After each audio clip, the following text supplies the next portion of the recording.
Hi, welcome to the Red to Black podcast. Here, you will learn how to invest in highly profitable private businesses to create abundant financial freedom. If this topic interests you, we invite you to subscribe to our channel. This podcast is hosted by Werner Minchell, ex-Marine aviator and current real estate investor, and Mario Parzino, current Marine infantry officer and business investor.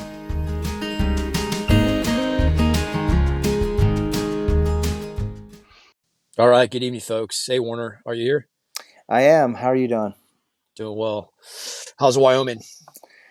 Wyoming's not bad at all. The cold weather has departed, and now it's about 90 degrees during the daytime and nice 60 to 70 at night. I can't complain. I'm over here in the eastern plains of Wyoming.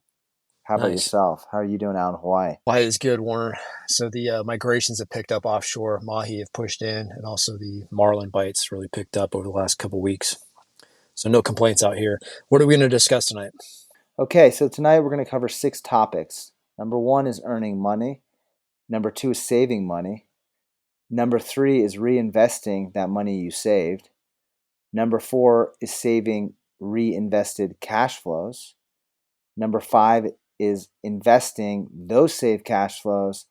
And then number 6, how it all works together as exponential growth of all your money. All right. Sounds interesting. Let's get after it. Yeah. How about you start on number 1, earning money? Okay. Yeah. I had a couple thoughts about that. I'd say I've spent a little bit of time throughout my career working overseas, and it's enabled me to make a little bit more than the average guy. And also, I was able to save a lot of money because I put all my stuff in storage. I basically had no bills, virtually no bills. I mean, no cell phone bill, maybe like minimal car insurance because it was in storage, and I was able to stack up a bunch of cash. So I think for young men, either working in an austere environment or overseas for a couple of years makes a lot of sense. What are your thoughts on that, Warner? Yeah, I think that's one strategy that's really good. So if you're working into the military environment or you're working overseas, what it really provides you is this environment where you're working all the time. So when you're working all the time, you're not really focused on all this extemporaneous stuff that'll take your time and resources away. So it enables you to save money. Now, there's also an opportunity in the civilian world. I would say back before the environment we're dealing with currently is, say, investment banking or real estate, where you could crank and make a lot more money than you could in the military world, yet the principles that you're describing still apply. If you can live with the basic amount of shelter, food, clothing, and stack as much cash as possible, that's always the best approach, because with a bunch of cash, that's a bunch of resources, and it gives you options and ability to make decisions. What are your thoughts on that? I concur. Yeah, I think young guys have options, especially when they're not married. I think working overseas makes a lot of sense. If you can't work overseas, or it's not workable for your certain skill set, working up in Alaska is also a great option. It pays a way above average, or even like a very austere environment like the middle of North Dakota. Some of the oil field workers out there make incredibly good wages for their level of skill, because it's so austere. It's hard to get folks out there. So, you can make north of 100,000 in Alaska and North Dakota with a high school diploma. And then for the really adventurous folks working overseas for a couple of years in the Middle East, in Africa, down in South America, etc., sometimes you can even get into these tax-free zones where the government doesn't tax you because you're working overseas. And I think that's like around 120,000 tax free per year. You'll have to check. It's been a couple of years since I've been overseas, but there's a couple of tax zones or a couple of areas they're called tax free zones where you don't have to pay federal income tax, which is really, really beneficial. Yeah, so those are some great points. I'd like to break it down in kind of 2 specific areas. The area that you're describing is you're working for someone else, and by working in an austere environment such as Alaska or a foreign environment, they're going to pay you more because the majority of individuals are not going to select those jobs. Now, step number or section number two would be working for a banker, a real estate guy that's got his own company, or any other individual that's got his own company, and working under that individual and making a decent salary, say 80 to 100,000, and then working your way up and learning that business. So one day you have the opportunity to take over that business. So I think there's two routes. One, you work for someone else, you build money in terms of more of a structured environment, and one you work for, say, an entrepreneur in not necessarily as structured of environment, and you build more entrepreneurial skill sets. What are your thoughts on that? Yeah. So number two specifically, the insurance hustle. So young guys that get into selling insurance, you're going to learn that game within, let's say, 18 months. And you're either going to start working yourself into taking over the guy's business because he wants to retire and, buying out his book of business, or just start your own business. You can go out there once you have those skills and easily start up that business. Same with real estate. Once you understand the hustle with multifamily or commercial real estate or even residential real estate, you can start your own brokerage house fairly easy. If you're saving money, if you're wise with your money, it'll only be a couple years until you understand all the aspects of the business. You can go start your own business. Banking, I'm not so sure how I would go approach that or even recommend someone doing that. I'm not exactly sure how you'd spin off of banking. Maybe you'd start some sort of financial consulting firm or some sort of equity fund, but definitely with real estate and insurance, those are really good businesses that if you tuck under the right guy, he'll train you, and then you can go start your own. Yeah, so those are great points. And let's break it down to more performance. What's the base salary where you would start? I'm saying a college graduate's probably around 65. If you don't have a college degree, but you're just a young hustler, I'd say somewhere around 50, 55. Yeah, that's really what I remember when I was in the Marine Corps and I first started out. I think we were making about 50 to 60, then it jumped to 80 and then to 100. And then if like you said, if you went to I went to Hawaii where you are right now and I was making 120 just because of the BAH, basic allowance for housing out there. So I think those are good markers to hit for young guys. Also, there's always this question of, do I go out on my own and make no money and skimp by, or do I hit this 60, 80, 100,000 and then do a side hustle? What are your thoughts on that? My thoughts are that you want to. So this is the kind of goal I would have starting off. Let's say by the time you're 30 years old, try to make 200% of the average income for like your zip code. So don't look at the whole state. Look for, like, if you're in Seattle or you're in San Francisco or LA, or you're on the East Coast in Raleigh, Charlotte, Jacksonville, Florida. Look at the average income for Charlotte, North Carolina, like the zip code of Charlotte, and aim for 200% of that. Once you're doing that, you're able to in my mind, there's no excuse to not have a 50% savings rate. We'll get into that under savings, but that's kind of the goal. I'd say by the time you're striding through your 30s, you're in your mid 30s or even 30 years old, if you're shooting for 200% of the average income of your city, you're doing real well. Yeah, I think that's a phenomenal goal, and I think what it really leads up to is you want to be very very careful about following the media and going off on this goose chase to go build your own business because you can always do that. It's like that. It's like that. What's that saying? It's like you can always be a bum, but you can't always be a millionaire. Have you heard of that before? Mm-mm. Oh, so it's this idea of where you can make money, right? And you can keep building your wealth, and you can always stop working, become a surf bum, right? That's right. But it's harder as you get older to transition from being a surf bum at 40 to being a millionaire. Right. So, what I mean by that is the main goal of this podcast is to teach you how earning money, saving money, and investing money over the long term starts compounding if you're doing that in multiple different silos. That's right. So, if your goal is to say by 20 to retire, then you start earning money now, start saving it.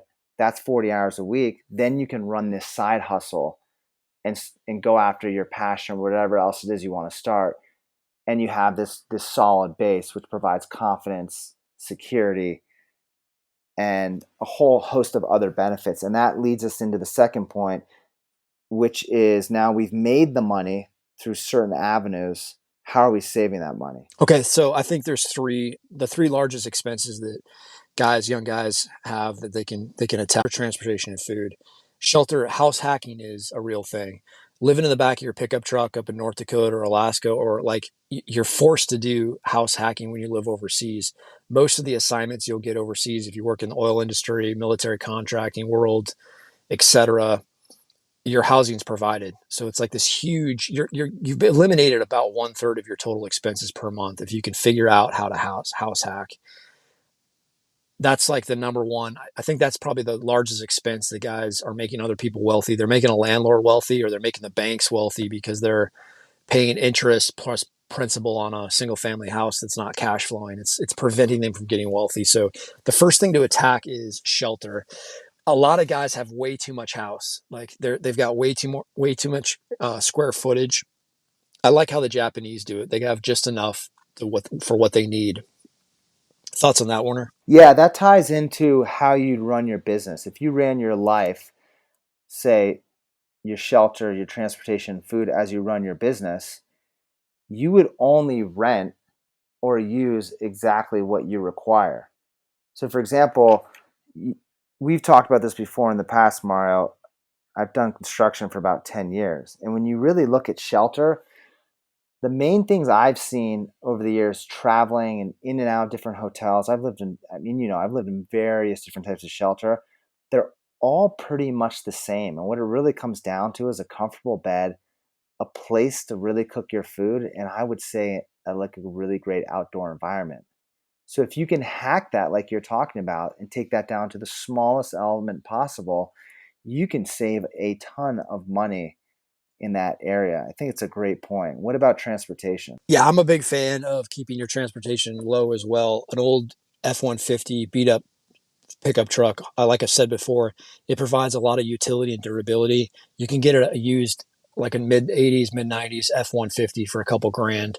Buying a brand new truck off the dealer parking lot is a bad idea for depreciation. I don't like cars. They're not my thing, and they're not built to last like a pickup truck is. So transportation is another thing. Don't buy too much vehicle. Look at used cars. Look specifically at used trucks. Keep it, let's say, in 2021 dollars. Keep it to 10,000 or less. Buy 10-year-old vehicles that are pickup trucks. Keep them to about 10,000 or less, unless you're becoming financially independent already. If you're well on that path and you want to buy a newer vehicle, go ahead and do that. But as you're starting off, buy a used pickup truck. Yeah, I think those are phenomenal points. What you're really pointing at is when you're younger, focus on smaller is better. Because since smaller is better and you're not living this baller lifestyle, right? You're going to be saving more money.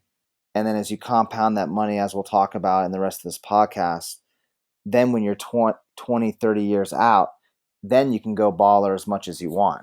And I actually have a personal story about shelter where the fourplex that we're selling currently, we used to live in the house. And I remember I was doing the hedges, I was doing the grass, I was taking care of the sprinklers, and a host of other maintenance issues. When we decided to move out of that into apartments, I suddenly freed up tons of time. Even enough time where I can do this podcast with you. I mean, I have two kids, a wife. We run multiple businesses and we have time to do this podcast because we live in a two-bedroom apartment. When we were in LA, it's so expensive. We were in a one-bedroom apartment. Now, that wasn't optimal for us. However, it taught us a lesson. You can live with less like the Japanese. I mean, I think the Japanese are some of the best when it comes to organization and design of their spaces. There's no one that does it as good. Maybe the Germans come close. Your thoughts on that? Yeah, it's kind of figuring out what you need in life, and then getting your spaces that you want to have. Like, you want bigger spaces in your life, use those as parks, use those as marinas, use those as lakes, use those as oceans. Go to the mountains, be in proximity to these wide open spaces. But as far as your house, a guy that's maintaining 5,000 square feet or 10,000 square feet, when it's just himself or his wife and a few kids. Like it's just way more space than you absolutely need. If you have to have that big of a house, wait until it's a rounding error in your life. Wait until it's just a small percentage of your total net worth, and go ahead and buy that trophy house when you're years old, and it doesn't matter. But when you're first starting out, look at your shelter as not as a relaxing space, but as a place to just keep yourself dry, have your clothes, have minimal possessions, make some food, rest, and go back out into the world. And when you want to have that nice space, go to the mountains, go to the lake, go to the ocean, live close to a park, and let somebody else maintain that big wide open space. Let the park and rec department do the mowing for you and clean the hedges and trim the trees and do all that. Focus on your business, save money, and focus on your business. That's my thoughts on shelter. Yeah, so those are some really interesting points because in my own life with my family, what I've noticed is, let's say you're going up to Big Sur for the weekend and you want to rent a hotel room on one of the nicest parts of that coastline. Well, you're going to pay $500 a night to get access to that type of space. But let's say you buy like a really cheap camper, or you tow a camper behind your truck, then you can park that same camper in the general vicinity of that space and pay a fraction of the cost. So you can also, the spaces you're talking about, if you have different modes of travel, which we've talked about in a prior podcast, you can utilize those modes of travel to place yourself nearby a five-star hotel.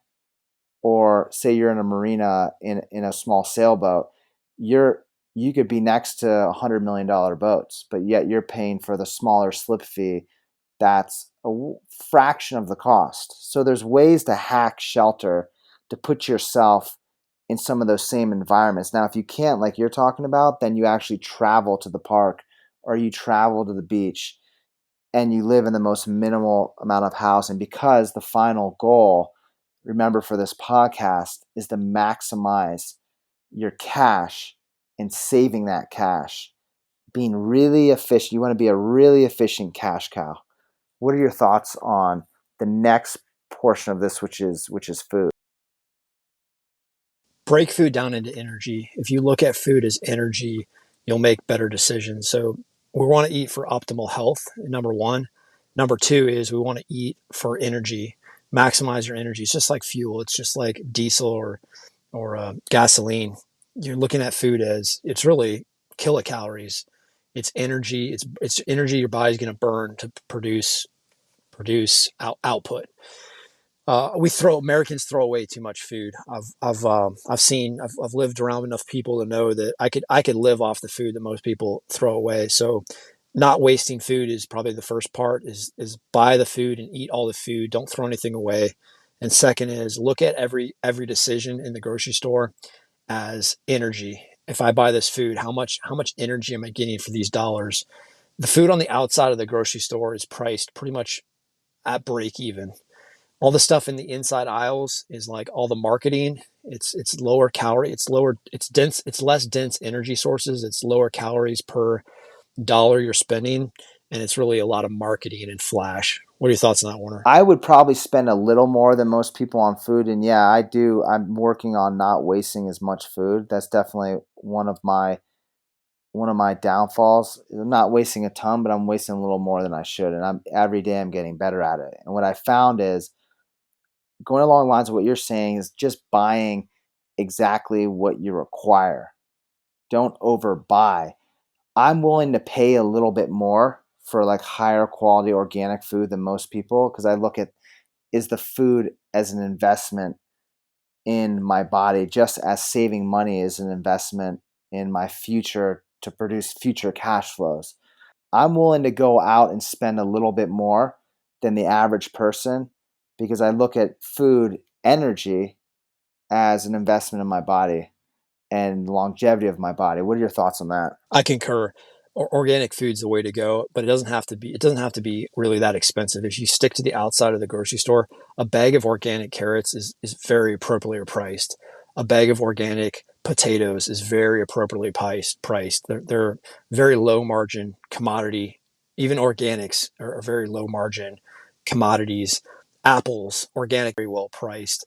When you get into some of the more exotic fruits and vegetables and even meat, that's where it gets more expensive. But we really don't need that much meat. You need about a half a pound of meat per day, and you don't need that much fruit. And also you can grow fruit.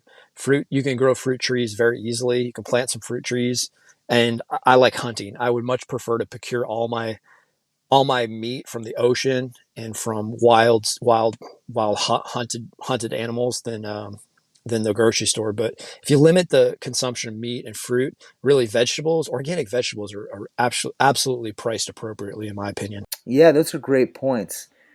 Well said. Basically, fruit, veggies, some of the more generic stuff, you can get those at great prices. It's when you're getting into juices, milk, cheese, and meats, and especially breads. Yeah, you're definitely going to pay more for that type of stuff. Anything that's pickled, anything that's taken the raw product and turn it into another type of product, that's going to cost more. So really going along the lines of what you're saying is buying the food product in its raw form, and then you take it and you ferment it, or you take it and you turn to bread. Now that you've saved your money, what are you doing with that money? Yeah, so the two things that come to my mind is maxing out a traditional 401k account and maxing out a Roth IRA.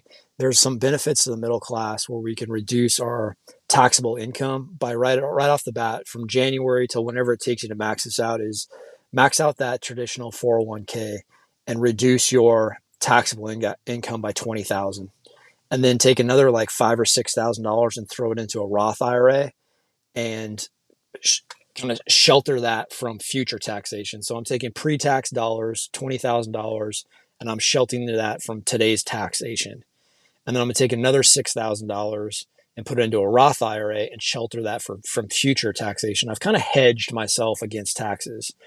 So I've right off the bat, I can save $26,000 in the first couple months and sock it away in areas that the government has authorized us to do this in America and kind of shelter it from current and future taxes. So that's the first step I'm doing every year is maxing out those two accounts. Yeah, so those are great points. That another strategy you can use is somewhere down the line investing in a fourplex.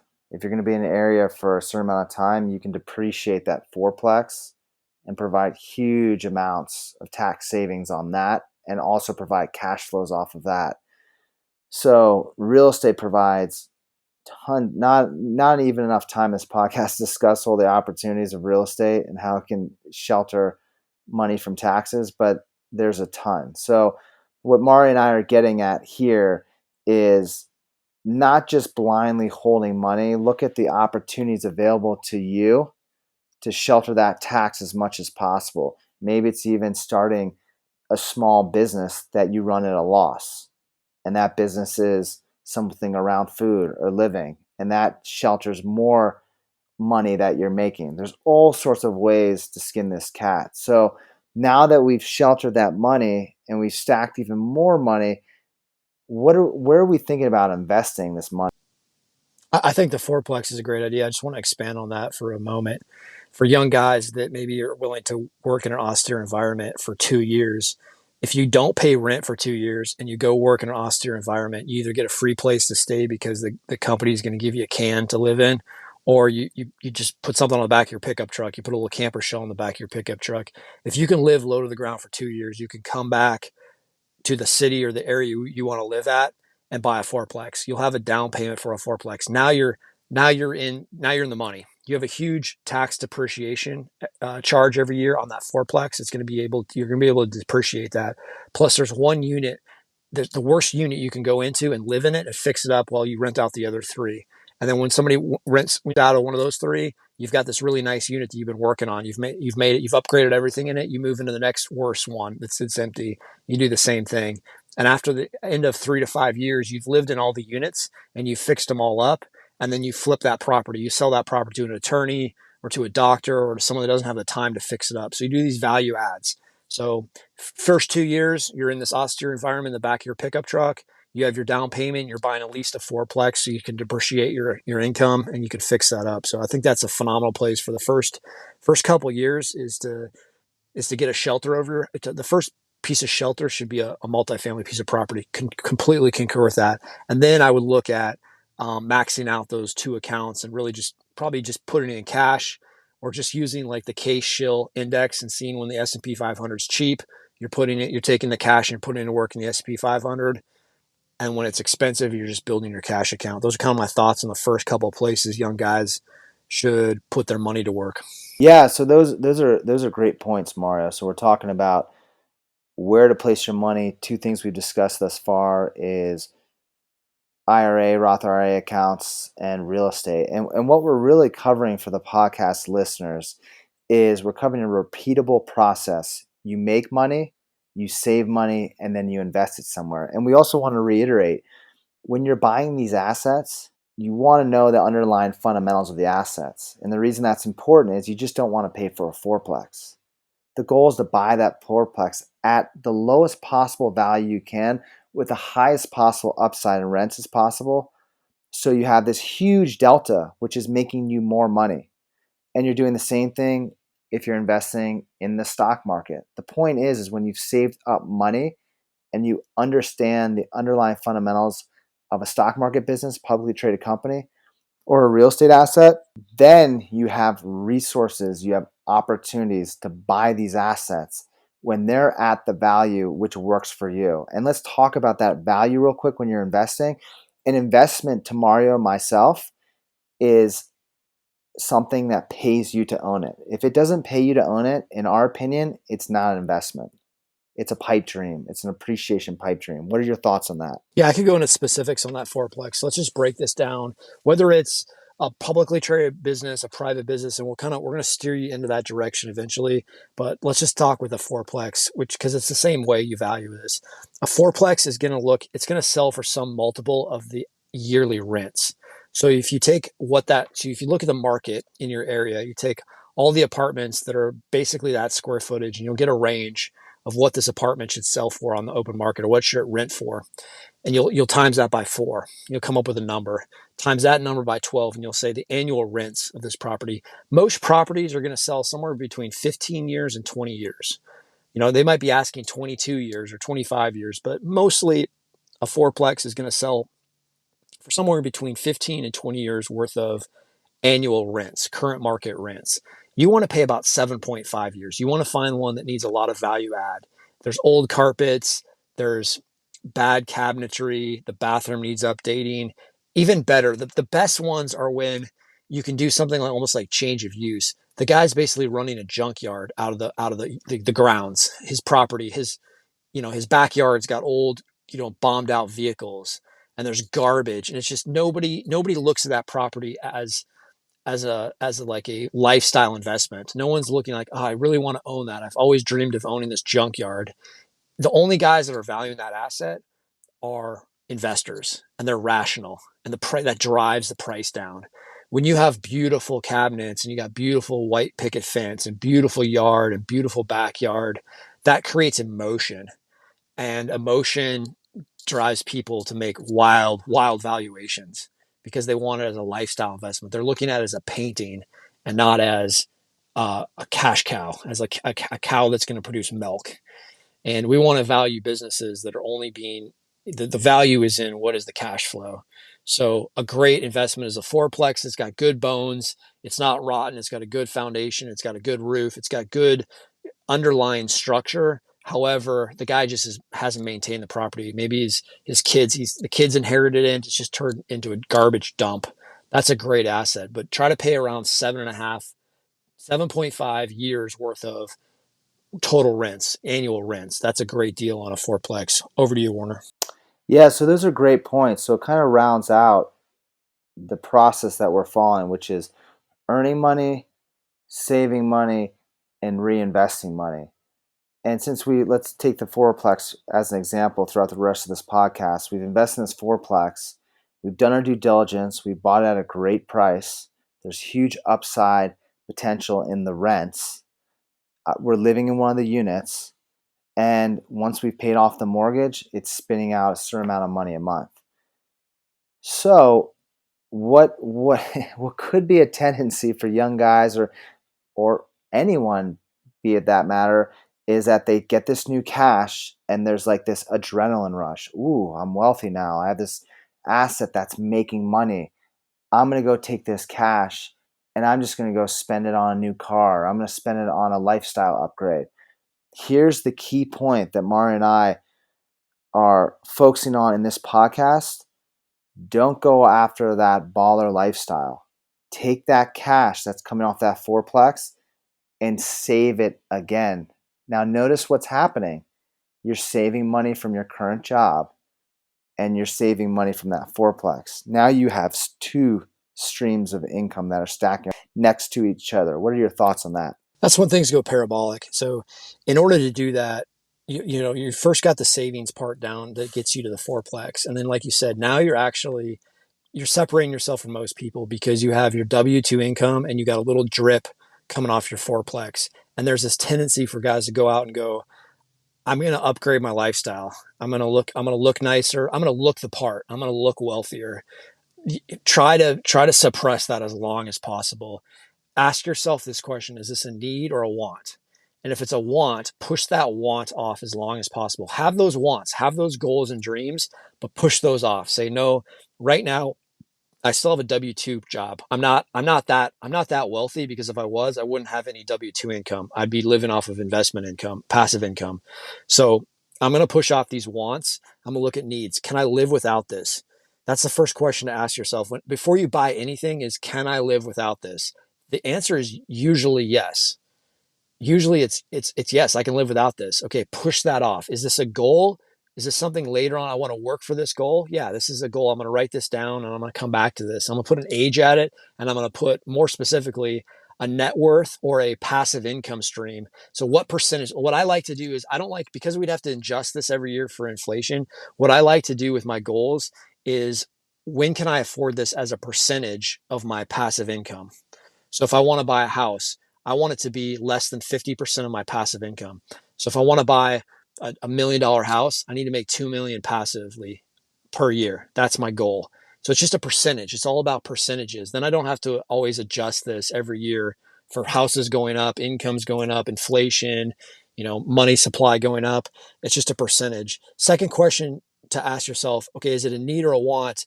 Can I live without it? Second one is, can I trade something for it? Warner's going out on this epic summer road trip with his family. He has a big generator, but he needs a small generator. And he's like, well, I'm selling a property in LA. I don't need this big backup generator for that property anymore. I'm going to sell this generator and I'm going to buy the smaller generator. Warner could go out and just buy that generator. It's not that big of a deal, but he's conditioned himself. Him and the Purple Merchant have conditioned himself for the second question: is, can I trade something for it? The answer is usually, there's something in your life that you're not currently using, you're not getting much utility out of, you're not getting much value out of, it's not actually helping you out, but it's worth something. There's some value there. Go sell that and buy it. So, number one, can I live without it? Number two, can I trade something for it? And number three, can I get it somewhere else? Can I cross a border and get this? Can I cross a country? Can I cross into Canada or Mexico and pick this thing up? Can I cross the state border and get this cheaper? Can I go to an area where there's a lot of these? There's a lot of pickup trucks in oil towns. Oil towns hit these boom and busts. Okay, I need a pickup truck. Can I go to these? Can I go to Southwest Texas or North Dakota or Wyoming and pick up a truck because there's a bust in the oil market?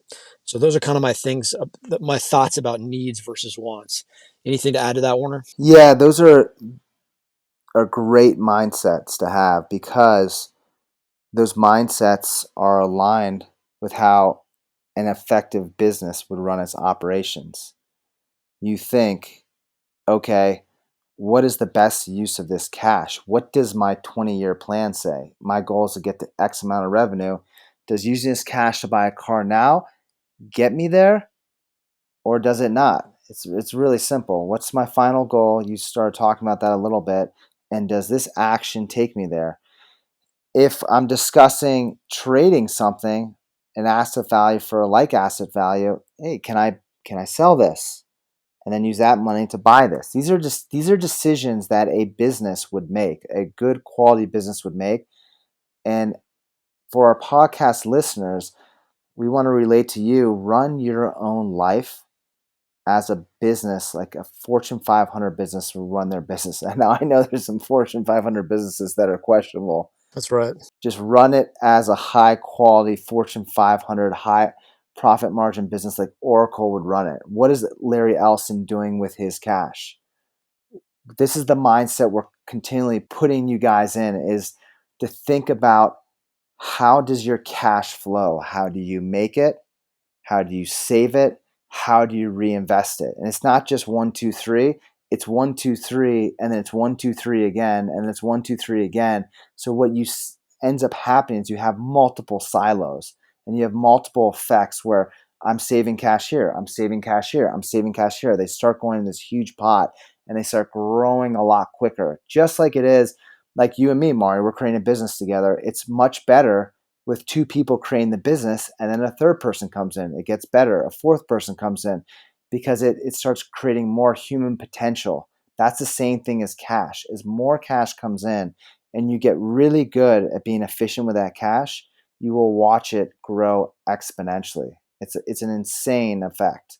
And that's what we're relating to in a simple, repeatable process that you just keep applying. Make the money, save the money, reinvest the money, and keep yourself from getting caught in this baller kind of mindset. Ooh, I'm making money now. Let's just respend it. No, go back to step two, save it. What are your thoughts on that? Excellent points, Warner. I would say that the goal is to get to a 50% savings rate, and that's for most people that's almost impossible, because they're looking at just the W-2 side of that equation. They're saying, I only make 50,000 a year. I can't. There's just no way I can save 25,000 a year.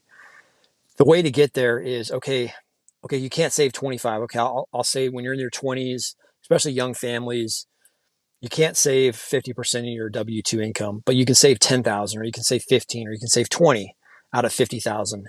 Now you've invested that 20,000 or that 15 into an investment that pays you cash flow, pays you money every month or every quarter or every year. Now you can start saving either 100% of that or 50% of that cash flow. So I've saved like 30% of my W-2, and I've saved 50% or 100% of my passive income. And that's where you're going to grow yourself into eventually having a 50% savings rate, because you've got multiple streams now. You've got your W-2, don't quit that job, and you've got your first fourplex, or you've got some equity investments in publicly traded companies or a private business, and you're getting some sort of drip off that. These words, cash flow and currency, come from current movement. The movement of most people's cash flow is out and away from themselves. Their streams are going away. It's really passing through them. They're getting W-2, and it's passing to everybody else, or it's out into the economy. You want to turn some of those streams around. You want to get some of those drips and streams, that flow, that current, moving towards you, towards your goals and your businesses, and your movement of financial freedom.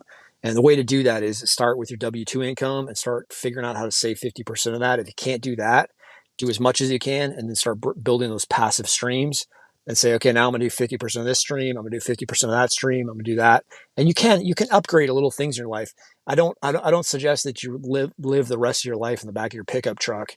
But the first couple years you do that, you're gonna put yourself way ahead of most people, and you're gonna be able to afford that fourplex, that eightplex, that 16plex.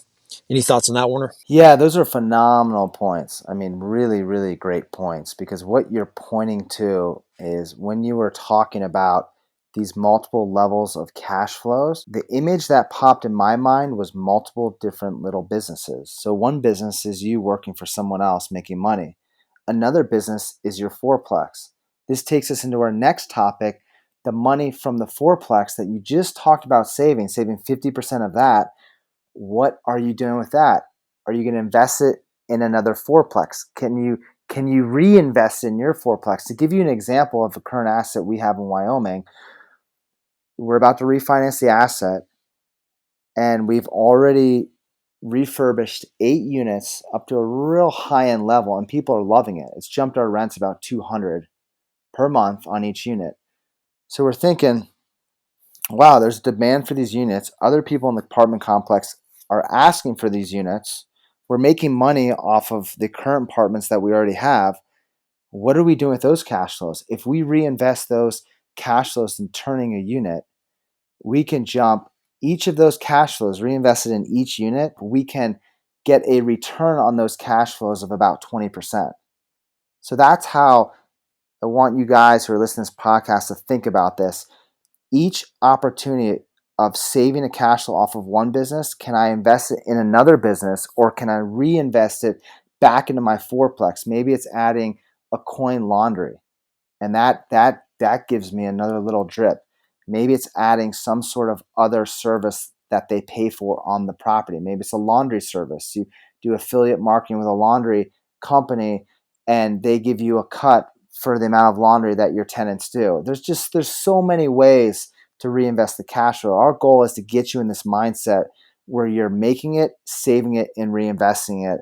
And in that mindset, you're continually looking for new business opportunities. What are your thoughts on that? I have a question for you, Warner. Were you able to put in coin operated laundry machines in Mid City, or were those just regular laundry machines for your tenants? So, what do we end up doing? Great question. We started with coin operated machines when we had full year long tenants. When we transitioned to an Airbnb Okay. model, we decided not to do that because we were basically on the hotel model. So in our mind, in our Okay. brand, we're thinking these guys just paid 100 whatever a night, and now they're going to show up and we're charging for laundry. That's not going to look very good for our brand because they're only here for a few nights. So we Right. decided just to put in some really good quality commercial grade Speed Queen machines that were free to use. That decision was made on the fact that we were doing more of a hotel model. The original model, Okay. business model, to rent long term for a year or more, we would have probably stayed with a coin operated machine. But there's two different ways we could have done that. You can go to a business and they can put the coin operated machine in there for you and they'll give you a cut. I wouldn't trust those businesses because there's a huge amount of quarters coming out and you have no idea how much they're getting, and they'll just give you some money. Who knows Right. what's really going on in the books? What I would recommend is spending the money, a few $1,000s, and buy your own machines and then maintain them yourself, and then you can collect the revenues off of it. So yeah, it's a great question, and it was based on our business model at the time. And then Gillette, Wyoming, are those coin operated, or are those free for the tenants to use No, everyone has got their own laundry machine in their unit. It would be, in their unit? yeah, Okay. because think about it. In the middle of the winter time, it's negative. It was -30 this winter. Who wants to go outside and go to a laundromat and do their laundry in the middle of Gillette, Wyoming? So, talking a little bit more about reinvesting those cash flows, let's look at that a little bit more. You're making money. You've invested in a fourplex. Now you're saving up more money. What do you do if you don't see any opportunities? I think you got to constantly be out there looking for deals. You got to constantly be cultivating relationships that'll lead to deals. After a certain point, I think you might have reached this. I've definitely reached this in the stick business. You're going to have enough tenants and toilets that you go, okay, I'm good. I understand this business. It works. It gets me up to a certain level of financial freedom, but you want to branch out into more dynamic businesses. They'll give you more. It'll give you more creativity. There's not much after you buy 16 units, 32 units, 100 units. There's not much creativity to it. You kind of understand it's very basic, it's very simple. You understand how to grow the rents, but you can't expand the brand. Warner and I are in the position now that we're looking at kind of getting out of the real estate business and into small private businesses that we can grow to regional or national brands. Um, I think to do that is you're constantly on the hunt. You're constantly hunting for businesses that potentially might be over their skis. They might be in a little bit of trouble. The owners might be wanting to retire. They might want to transition. You got to constantly be cultivating relationships in that business or that game or that hustle to find businesses where you can potentially buy them. Great deals aren't going to fall into your lap that often. Same with real estate. You got to be on the hunt constantly for deals. Publicly traded companies, those are more based on human emotions, where the pendulum swings between greed and fear, or optimism and pessimism. And it doesn't, it's a matter of time. It's basically sitting on your cash for long enough, being patient. Some guys aren't good at this. Some guys can't stand having liquidity. They want to put it to work. And that's great. Real estate, there's always a deal in real estate. You can always find a deal in real estate. And small businesses, there's always a guy that wants to retire, or there always is a guy that's too far over his skis. You just got to go find them. So for guys that don't like sitting on a bunch of cash, they're not comfortable with that. Those two assets, real estate and private businesses, are great hustles because there's always something for you to do and there's always deals out there for you to find.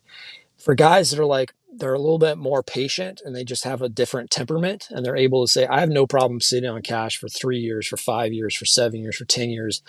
Every 10 years, I'm making one big move and then I'm going to go back to stacking cash. That's where public equity is great because you're going to get buying opportunities at least once a decade. Those are kind of my thoughts on those two paths. Yeah, I'd like to add one specific comment to that. I think those are really, really great points. And that is setting your investment criteria. What are you willing to pay and what is your return? So for example, I see a certain business that throws off a certain amount of cash flow and I'm willing to pay a 5 multiple on that cash flow, and it's really that simple. So that could come around. That you can find that in real estate. You can find that in a small business. You can find that in the stock market. You are correct in the fact that yeah, in real estate in a small business, you can constantly be doing deals, but there's one fundamental that crosses all paths: real estate, public companies, and private businesses, and that is getting something at a 5 multiple. That's something that requires 10 to 20 years in any of those businesses. So it's really patience is a huge advantage point for anyone that's looking to get a business at a 5 multiple, or as Warren Buffett said, he was buying businesses at 2 multiples. I I like to wait for businesses that come at 5 multiples because the upside is so huge. What you'll make off of buying that one business will last 10, 20, 30 years versus doing this hustle day in and day out, year one, year two, year three, all the way to year 10. So I think to add also to what you're saying in terms of when you have more cash, yes, you can get more creative. More cash enables you to go into multiple different areas. And I think that's the benefit of it. And it's just amazing. What are your thoughts on that about having more resources, having more cash beyond creativity? What does it also enable you to do? I'd like to go back and just talk about this 5 multiple if we can for a second, Warner. Can you explain when you're saying 5 multiple, are we talking about 5 times operating income? What's the 5 multiple of? Can we kind of unpack that for the listeners? Yeah, the 5 multiple would be operating income. Okay, so what we want to do is we want to buy. So let's say hypothetically we buy a business with no debt and no cash on the books. So we're not absorbing any debt. We're not taking on any liabilities, bank debt, and we're not getting any cash when we buy it. So this is a very simple business. We're going out and buying this business or a fourplex or a sixplex, eightplex, whatever it is. We're looking at 5 times operating income. In real estate, that's called NOI.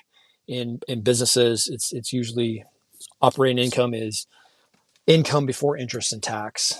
So that's the closest thing. It'd be like EBIT, earnings before interest and tax.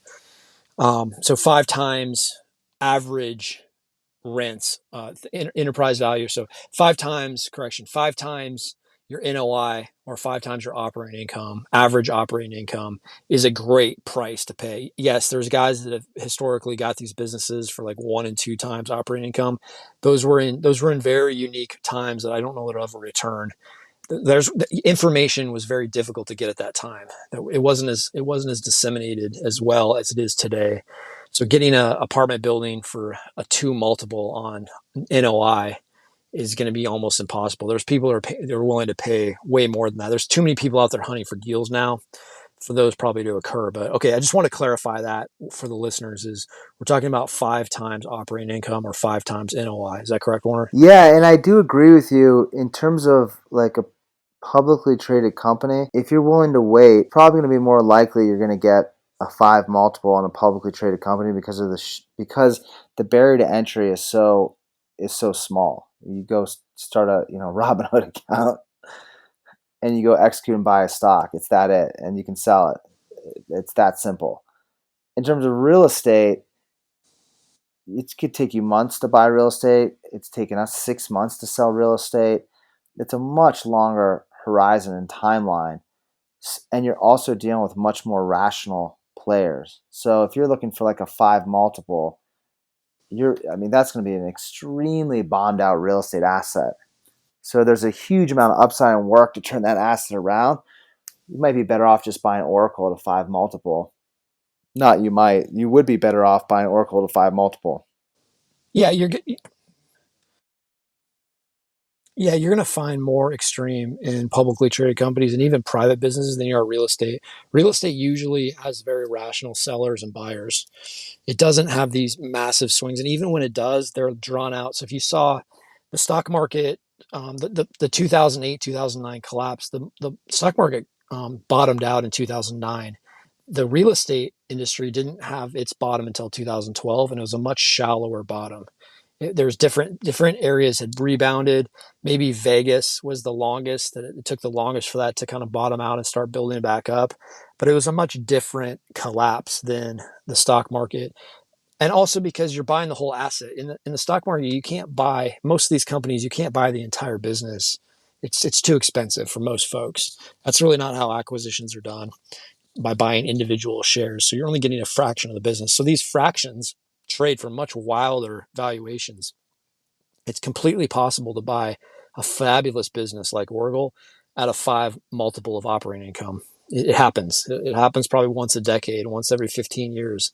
It doesn't happen for a long period of time. It might only be for a few months, but you could load up. You could put a lot of work, especially if you're an individual investor. You could put a lot of money to work over the course of 3 months if you were in the equity market every day, chipping away at Oracle, buying up hundreds of shares, thousands of shares at a time. You put a tremendous amount of money to work in 3 months.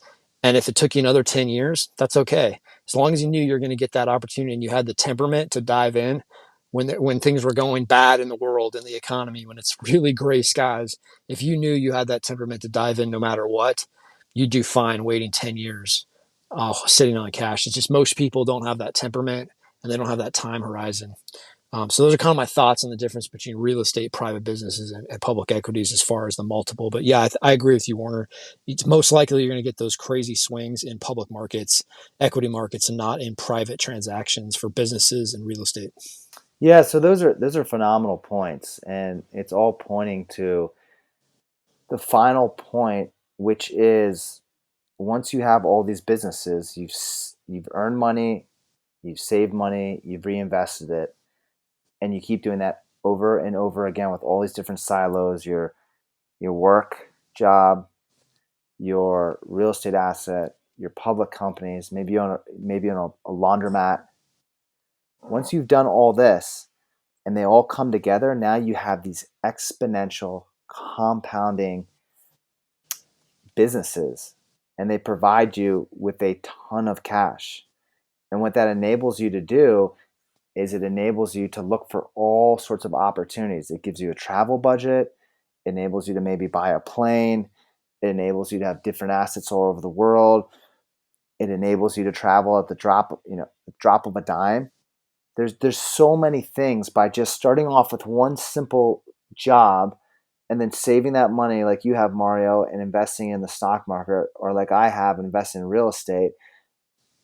Real estate, I've really seen it because we started with a fourplex and it's a fiveplex and it's like a 70 unit building in Virginia. Then we jump big time to 300 unit building in plus in Wyoming. So it's like all these different silos. And what I'm starting to see is, especially in this information world, technology world, there's so much information coming at you that there's so much more opportunity. Like we can go in and find a private company, or you've taught me how to invest in the public markets.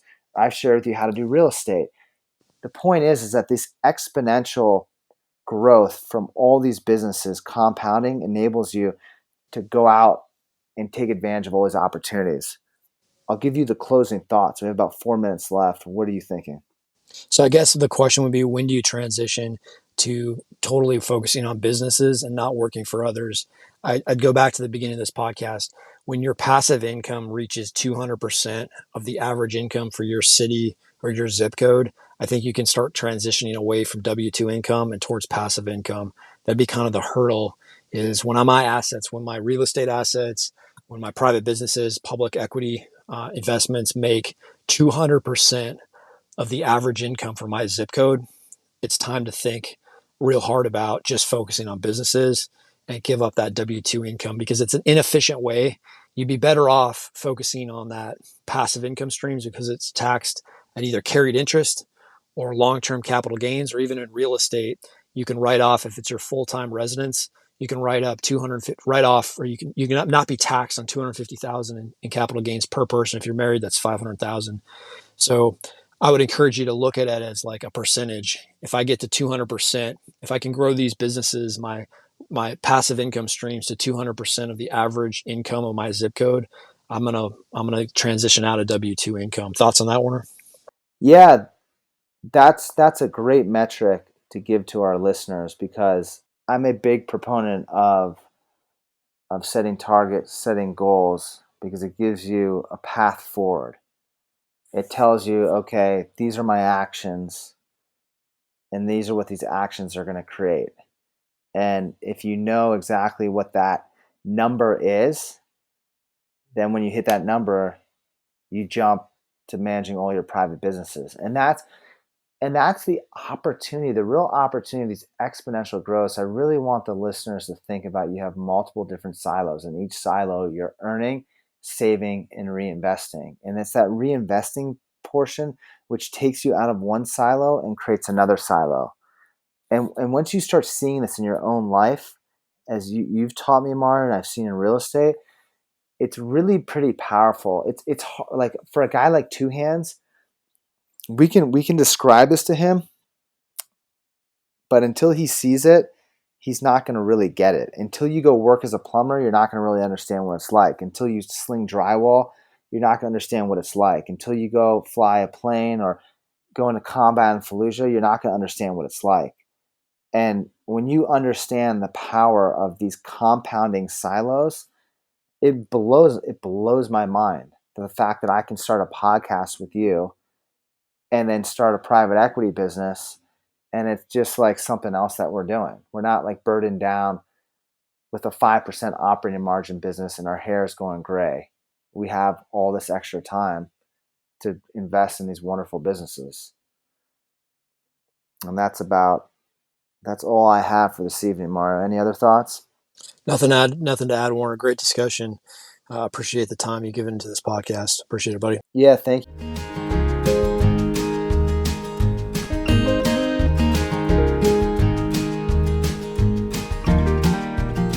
Thank you for listening to the Red to Black podcast. We really appreciate you taking time out of your day to listen to our podcast.